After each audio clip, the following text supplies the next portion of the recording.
Oh non. Mais vous êtes encore là? Vous n'avez pas de maison? Ouais,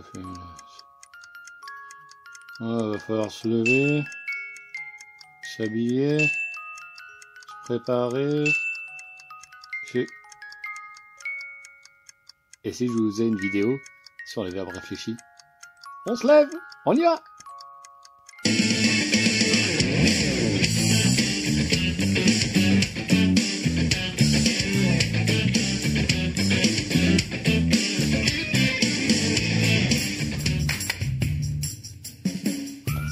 C'est quoi un verbe réfléchi?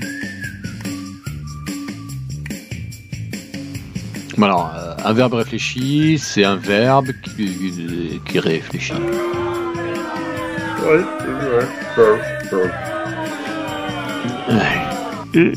C'est nul! Bon, bah, c'est de l'humour de prof, c'est pas fait pour être drôle.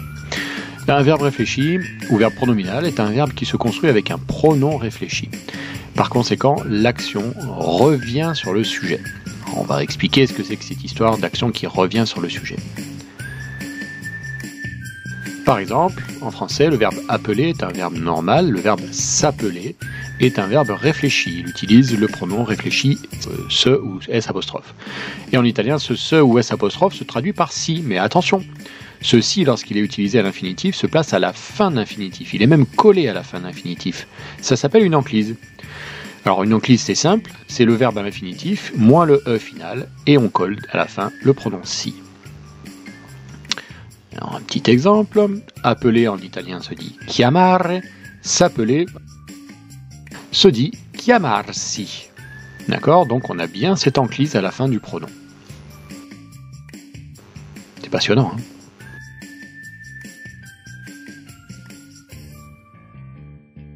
Ouais. Comment ça se conjugue?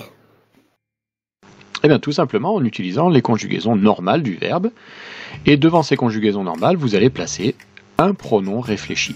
Mais alors quel pronom réfléchi allez-vous me dire? Eh bien les voilà, vous les avez devant vous. Miti, si, ci, vi, si.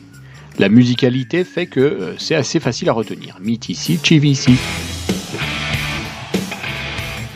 Par exemple, si vous voulez dire « Je me réveille à 8 heures pour faire du sport », ben, vous direz « Mi sveglio », mi le pronom, sveglio que la conjugaison, alle 8 per fare sport.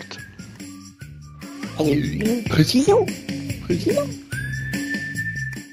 En général, les pronoms réfléchis correspondent à la conjugaison utilisée, c'est-à-dire si j'utilise une conjugaison à la première personne du singulier, ben, j'aurai le pronom de la première personne du singulier, comme mi sveglio.